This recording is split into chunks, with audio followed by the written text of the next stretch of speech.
Doçent Doktor Baki Yılmaz, Yıldırım Beyazıt Üniversitesi Sağlık Bilimleri Fakültesi Spor Bilimleri Bölüm Başkanıyım. Bizde spor eğitimi genelde Beden Eğitimi ve Spor Yüksekokulları Spor Bilimleri Fakültelerine bağlı Beden Eğitimi ve Spor Öğretmenliği Bölümü, Spor Yöneticiliği Bölümü, Antrenörlük Eğitimi Bölümü ve Rekreasyon Eğitim Bölümü olarak verilmektedir. Bu bölümlere ek olarak Sağlık Bilimleri Fakültelerine bağlı Spor Bilimleri bölümleri bulunmaktadır.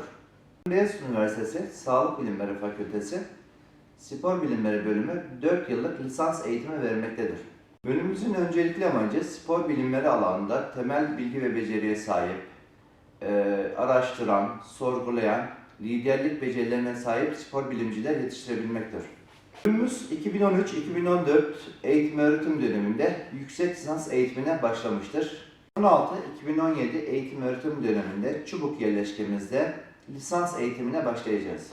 Bölümümüzde ders olarak sporun biyolojik ve tıbbi konulardan oluşan sağlık bilimleri, sporun yönetsel ve organizasyon yanını kapsayan yönetim bilimleri, sporun uygulamalı yönlerini ele alan spor dalları, sporun psikososyal yönünü kapsayan davranış bilimleri dersleri oluşturmaktadır. Bölümümüzde 1. sınıfta genellikle sağlık bilimleri dersleri, 2. sınıfta antrenman bilimiyle ilgili dersler, ayrıca yönetim ve davranış bilimleri dersleri, 3. sınıfta bilimsel araştırma yöntemleri, istatistik, psikomotor gelişim ve seçmeli dersler okutulacaktır.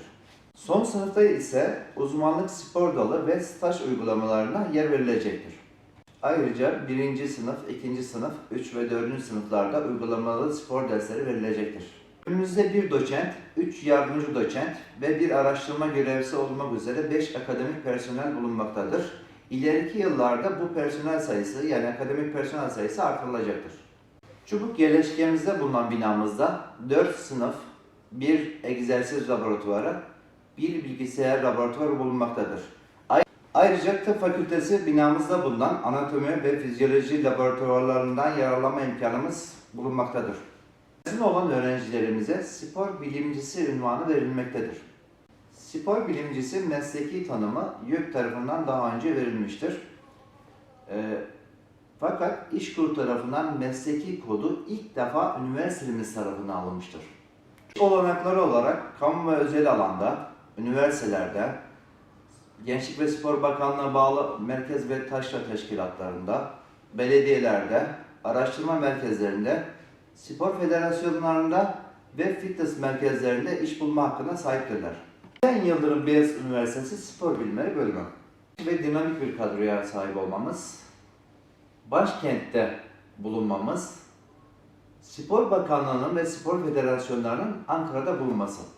Yeni bir bölümü olmamızdan dolayı bizi tercih edebilirsiniz. Bizde spor eğitimi genelde Beden Eğitimi ve Spor Yüksekokulları Spor Bilimleri Fakültelerine bağlı Beden Eğitimi ve Spor Öğretmenliği Bölümü, Spor Yöneticiliği Bölümü, Antrenörlük Eğitimi Bölümü ve Rekreasyon Eğitim Bölümü olarak verilmektedir.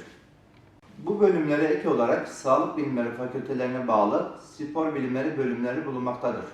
Beyazıt Üniversitesi Sağlık Bilimleri Fakültesi Spor Bilimleri Bölümü 4 yıllık lisans eğitimi vermektedir.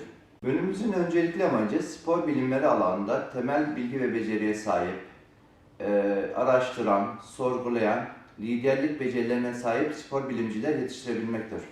Bölümümüz 2013-2014 eğitim öğretim döneminde yüksek lisans eğitimine başlamıştır. 2016-2017 eğitim öğretim döneminde Çubuk yerleşkemizde lisans eğitimine başlayacağız.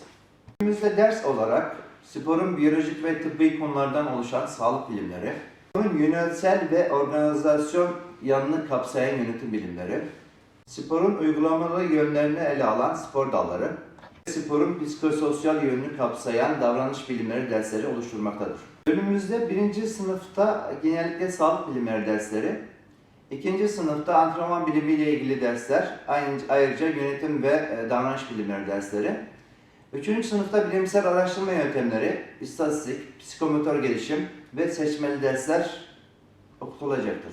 Son sınıfta ise uzmanlık spor dalı ve staj uygulamalarına yer verilecektir.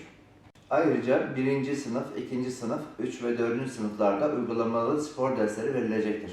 Bölümümüzde bir doçent, 3 yardımcı doçent ve bir araştırma görevlisi olmak üzere 5 akademik personel bulunmaktadır. İleriki yıllarda bu personel sayısı, yani akademik personel sayısı artırılacaktır. Çubuk yerleşkemizde bulunan binamızda 4 sınıf, 1 egzersiz laboratuvarı, 1 bilgisayar laboratuvarı bulunmaktadır. Ayrıca tıp fakültesi binamızda bulunan anatomi ve fizyoloji laboratuvarlarından yararlanma imkanımız bulunmaktadır. Mezun olan öğrencilerimize spor bilimcisi unvanı verilmektedir. Spor bilimcisi mesleki tanımı YÖK tarafından daha önce verilmiştir. Fakat İşkur tarafından mesleki kodu ilk defa üniversitemiz tarafından alınmıştır. Olanakları olarak kamu ve özel alanda, üniversitelerde, Gençlik ve Spor Bakanlığı'na bağlı merkez ve taşra teşkilatlarında, belediyelerde, araştırma merkezlerinde, spor federasyonlarında ve fitness merkezlerinde iş bulma hakkına sahiptirler. Ben Yıldırım Beyazıt Üniversitesi Spor Bilimleri Bölümü ve dinamik bir kadroya sahip olmamız, başkentte bulunmamız, Spor Bakanlığı'nın ve spor federasyonlarının Ankara'da bulunması. Yeni bir bölümü olmamızdan dolayı bizi tercih edebilirsiniz.